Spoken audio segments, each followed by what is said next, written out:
friends! Sejam bem-vindos a mais um vlog aqui do canal.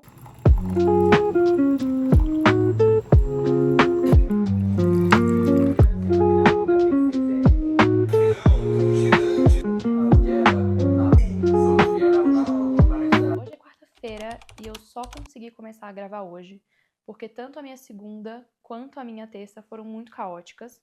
Eu e o Marcos, a gente tá iniciando um processo de mudança, a gente vai ter que mudar do nosso apartamento. O proprietário do apartamento que a gente tá hoje vendeu o imóvel, então a gente tá procurando um lugar novo pra morar. E aí esses 2 dias a gente foi visitar apartamentos, achamos um que a gente gostou, mas ainda tá meio indefinido. Enfim, por conta disso, a minha semana começou um pouco atípica, sabe? Meio caótica. Tô aqui fazendo a maquiagem porque eu quero gravar uns conteúdos hoje, não só pro vlog aqui, mas pro meu Instagram também. Uma coisa que desde o início do ano eu estou falando pra mim mesma que eu vou fazer com mais consistência, que é criar conteúdo. Mas eu confesso que tem sido difícil encaixar na rotina, assim, mais por uma questão de prioridade e organização pessoal mesmo. A minha dificuldade no momento tem sido encontrar temas que eu realmente tenho vontade de falar, sabe? Eu acho que todo mundo tá passando por um bode, assim, do Instagram e do TikTok. Acho que tem sido muito cansativo criar conteúdo para essas redes, porque a gente tem que ser um conteúdo muito rápido. Então, não dá para você trazer opiniões verdadeiras, questões profundas em 1 minuto, em 2 minutos. É muito complexo você ficar o tempo todo estudando mecanismos para chamar a atenção das pessoas, para prender a atenção, sabe? Ganchos e frases de efeito. Eu acho que tudo isso tem sido muito cansativo. E não só isso, mas eu tenho achado muito complicado encontrar temas que eu realmente tenho interesse de falar e que as pessoas têm vontade de escutar, sabe? Eu quero falar mais sobre arte, sobre cultura, sobre questões de comportamento, sobre as coisas que eu realmente gosto de estudar. E eu sinto que falar disso no Instagram tem sido muito como falar sozinha, sabe? Que quando é um assunto que não tem ali um apelo de utilidade palpável para a pessoa, é complicado, sabe, inserir esses assuntos e gerar um engajamento, enfim, não sei se tá dando para entender muito bem, mas quando não é algo que agrega valor para as pessoas de uma forma muito óbvia e visível, é difícil, sabe, falar sobre determinados temas. Ontem eu fui pesquisar algumas pautas quentes, assim, talvez, alguns temas que têm estado presentes nas redes para que eu pudesse criar meu conteúdo. E eu senti muita dificuldade, porque quando não é uma trend que está sendo falada, né, uma trend...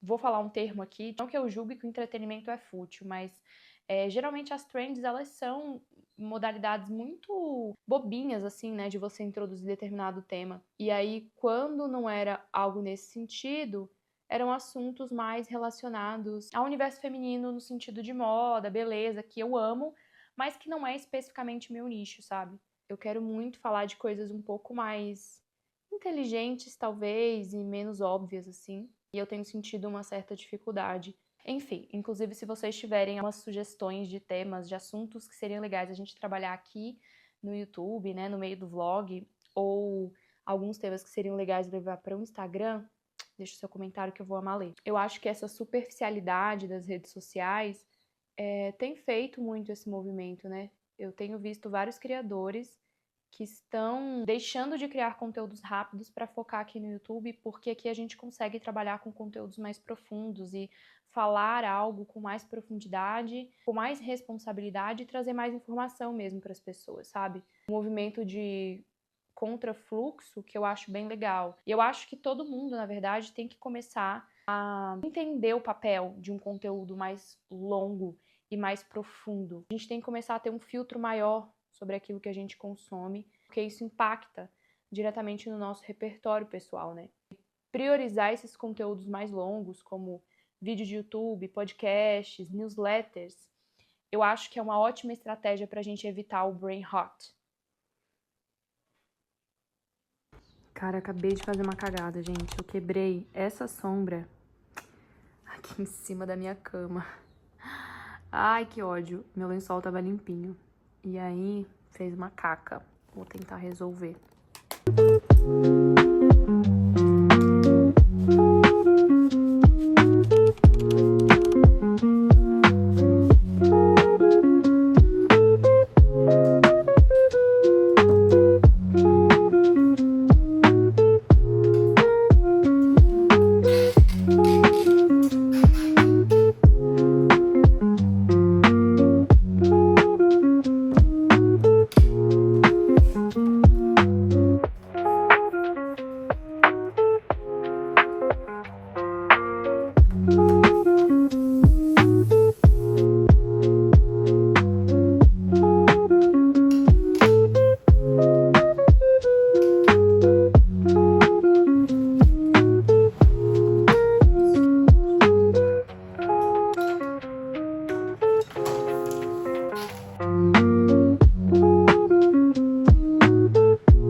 acabei de sentar aqui na minha mesinha para começar os meus estudos de composição. Eu tenho alguns exercícios para entregar na minha aula de artes amanhã, porém, surgiram algumas demandas de trabalho, curiosidade sobre mim, que eu não sei se eu comentei no último vídeo, é que eu me mudei do Tocantins para São Paulo tem 10 meses, e lá no Tocantins eu tinha uma loja de roupas, uma loja física.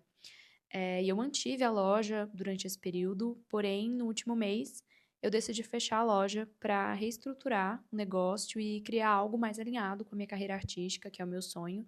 E aí, nesse processo, tem várias demandas e burocracias que precisam ser resolvidas, então vou resolver algumas coisas de trabalho nesse sentido. Depois eu volto para os meus estudos para continuar estudando composição.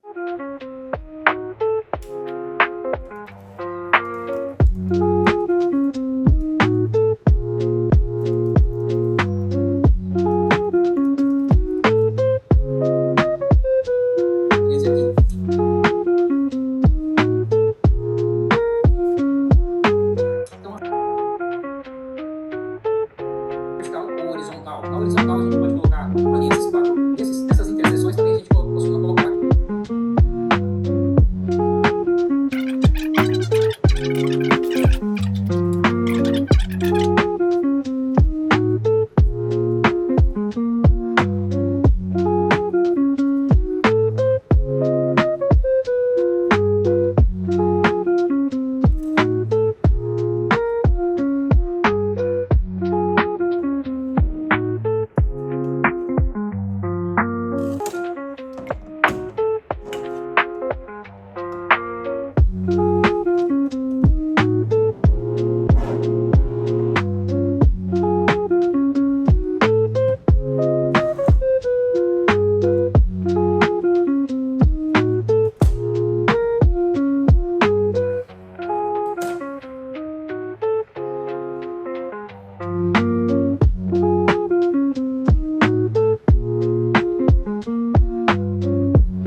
Hello, friends! Hoje é sábado, tá um dia lindo em São Paulo, gente, simplesmente tá até parecendo Tocantins, sabe? Ensolarado, tá um calorzinho bom, tá lindo. Tô gravando porque eu percebi que nos outros vídeos mostrei muito eu fazendo o meu processo de desenho, de pintura, de estudo, e eu não mostrei nenhum resultado pra vocês. Então eu acho que eu vou mostrar algumas das coisas que eu pintei e desenhei ultimamente, sei lá, só pra vocês verem mesmo. Esses aqui que eu vou mostrar pra vocês foram da minha aula de nu.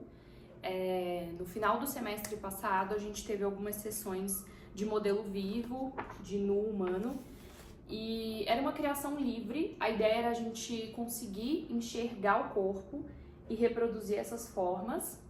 Eu fiz muita coisa com giz, pastel oleoso e tal. A ideia não era conseguir um desenho perfeito, mas era conseguir imprimir a forma humana no papel. Cada desenho desse a gente teve um tempo pra fazer. A gente começou fazendo desenhos de 5 minutos, tipo esse aqui foi um desenho de 5, 7 minutos. Então a gente ainda tem que reproduzir o que a gente tá vendo de forma rápida. É realmente um exercício de percepção. Mais um exercício. São muitos rascunhos feitos para capturar a imagem que a gente tá vendo. Mais sobre aprender a enxergar com os olhos do que realmente sobre conseguir desenhar algo legal, sabe? Algo esteticamente bonito, enfim. Os meus preferidos, tá? Que foram feitos reproduzindo o corpo feminino. Esse aqui foi o dia de nu feminino. Foi incrível esse dia.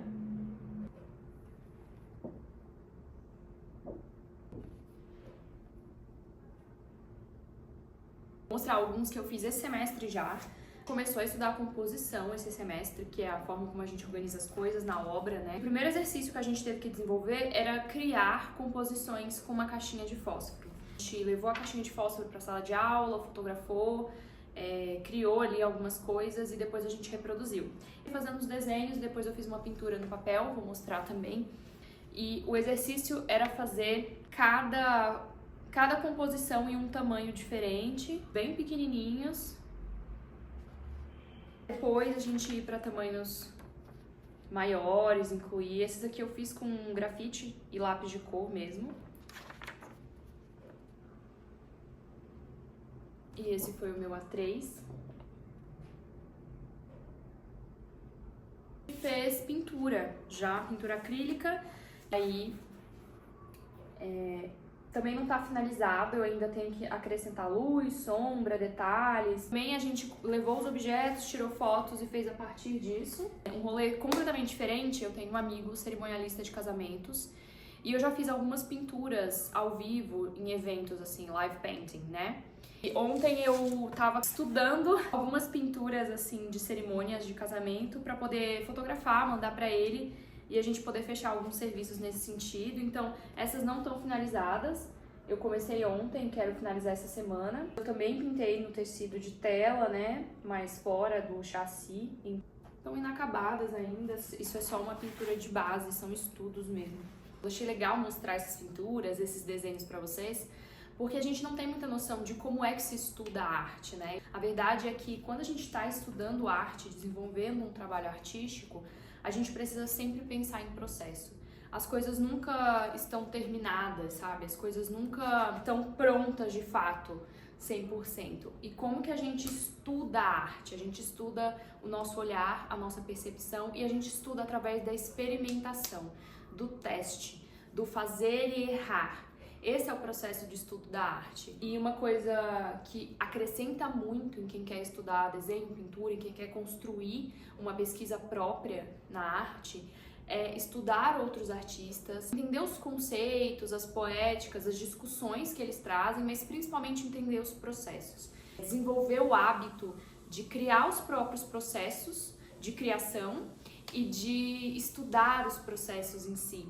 É por isso que quando a gente discute arte é sempre uma coisa muito viajada, porque de fato é um mundo à parte, né? Entender que a arte, na verdade, ela é o processo que você percorre, mais do que a obra final. E aí?